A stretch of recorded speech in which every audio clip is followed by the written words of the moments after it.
И всем привет, с вами снова я, Лавкрафт, и в этом видео я сделаю обзор на элемент ветра в режиме Shonda Life. Ну и давайте приступим. Первый скилл называется Bullet Rush. Мы выпускаем вот такие вот ветряные пули. И наносит этот скилл 26 тысяч урона суммарно. Следующий скилл называется Wind Counter. Wind Cutter. Мы выпускаем такие ветряные диски.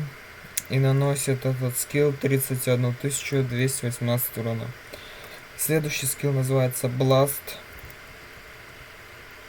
Ну, везде дует ветер и наносит этот скилл 93 636 урона. Следующий скилл называется Vortex. Мы дуем ветром просто. И наносит этот скилл 31 208 урона.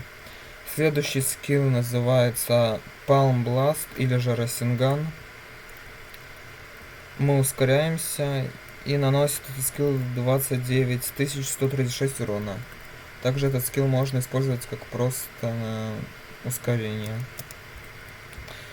И последний скилл называется Торнадо. Он не наносит урона, а отталкивает. Вот так вот он выглядит. Суммарно элемент ветра наносит 196 630 урона. Это почти как элемент огня. Для новичков этот элемент будет неплохим, но тот же элемент воды или огня будет получше.